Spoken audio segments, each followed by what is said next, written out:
Are you a uni student who wants to know what to do before, during, and after networking?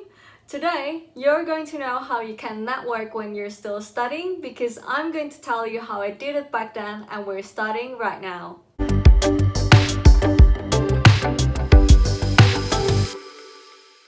What's up everyone? Welcome to my other YouTube videos. If this is your first time here and you want to see more videos on career, life motivation, and personal finance related topics, click subscribe now and hit the notification bell so you don't miss anything. This networking video is the second video of the graduate job offer playlist. The first video of the graduate job offer playlist talks about the different tips and strategies that you can apply to get a graduate job. So make sure to check that video if you haven't already watched it. Today's networking video is actually the second part of the networking video series. But if you haven't watched the first one, don't worry, you can still continue to watch this video first and then go to the first video later on. The first part of the video mainly talks about how you can source the networking opportunity. I discuss everything you need to know to get the networking opportunity, and I just graduated, so all of my advice is definitely still applicable and practical for you. So please check out the first part of the networking video too if you haven't already watched it. I have all the links in the description box below and info card. Okay, so in this video we're going to talk about what to do before, during, and after networking. You should definitely do some research before you go on networking. Although networking sounds very serious and professional, I honestly like to compare it to dating when trying to explain the concept of networking. So if you're wondering why do you need to do some research before you network, especially when you're still a student, here's why. Before you go on your first date, I'm pretty sure you're going to do some serious level of stalking, aka research. If it's a blind date, there's no way you're not asking about the person first, or stalking, or researching that person through social media. If it's not a blind date, you would have gotten to know the person, aka research, by talking to them. So what makes you think you can go for networking without knowing anything about the company or the person that you're going to talk to? When you're researching about your date, it's not just purely out of curiosity, but it's also a good idea to figure out what to talk about. So it's the same thing with networking. You need to do your research to figure out what to talk about and ask a better question. If you don't know anything because you have done absolutely no research, you're most likely going to ask basic things like, what does your company do?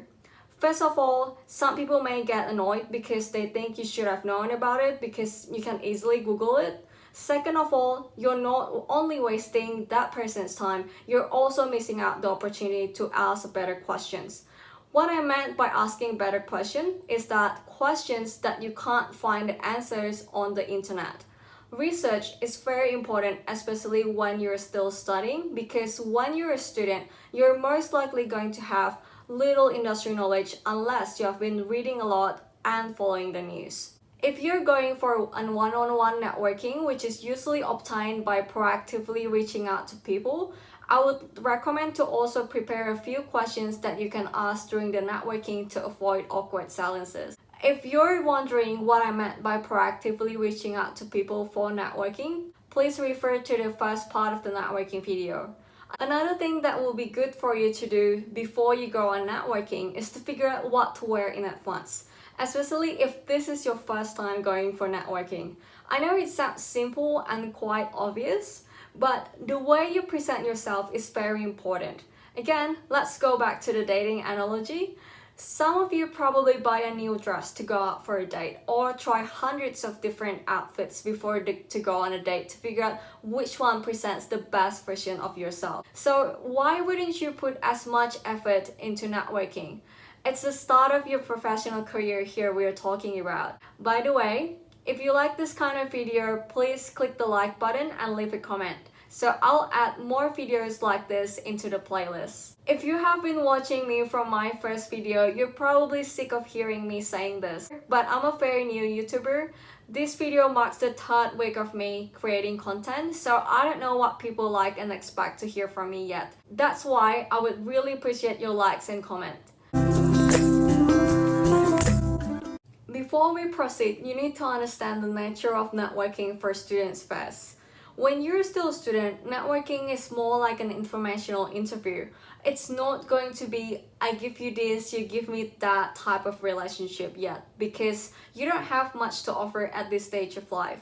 So the most important thing to do during networking is to listen and absorb all the information, and also proactively thinking about what you can offer back to that person.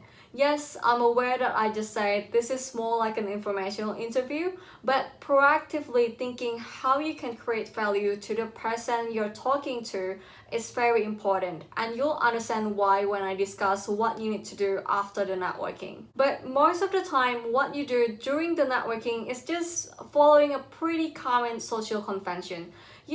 Like make sure you're polite and friendly. It's like seeing your friends. Obviously, your friends won't be hanging out with you if you're rude and mean. This is important too because you don't want to annoy the person that you're networking with even by accident. If you want to improve your social skills, I'll recommend reading this book. It's called How to Win Friends and Influence People by Dale Carnegie. This book talks about the basic techniques that you can use to interact with people, guides you on how to make people like you and agree with you, and also how to change people's mind without making them feel offended. So it definitely covers all the basic social skills that you need, not just for networking, but also for building and maintaining relationships in general. I want to highlight one important thing from this book that is highly applicable to this video. This book explains how people are 100 times more interested in themselves and their problem than you and your problems. Remember I told you earlier, when you network as a student, networking usually means informational interview? So if you're nervous before going on networking, don't worry. You know now from this book that people are more interested in themselves, and you know from my video that networking for students mean informational interviews. So during networking, you're going to let them do what people like to do anyway, which is talking about themselves. But from my personal experience, some people are more mindful that they have been talking about themselves way too much, so they might ask you a few basic questions about you too. For example, what are you studying? What is your plan after uni? Or what other activities do you do outside uni? So just make sure that you have some answers in mind to share too. If you're keen on this book, I've left a link to this book in the description box down below.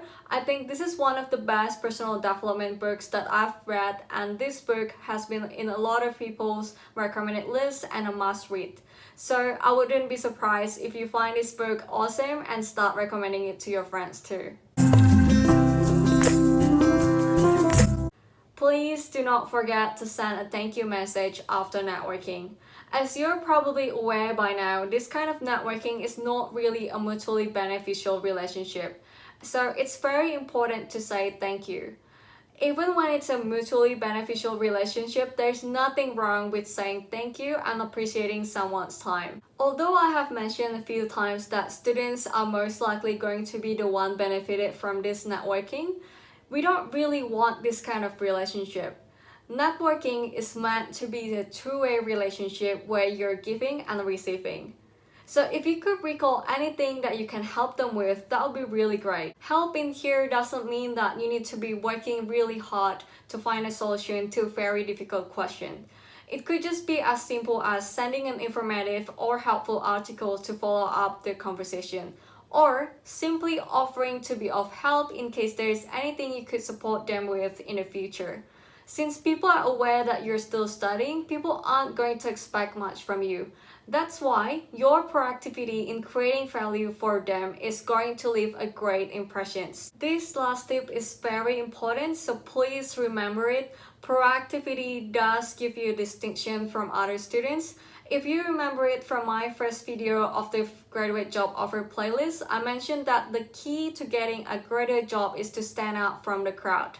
If you don't know this yet, please refer to my first video. If you like this networking video that I gave you so far, then make sure to hit the notification bell, because in the next week's video, I'm going to talk about CV and cover letter.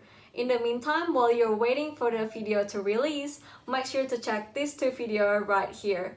I talk a lot about career, life motivation, and personal finance, so please click on the subscribe button if this is what interests you. Thank you so much for watching. I hope you have a nice day and a great week. I'll see you guys in the next video. Bye!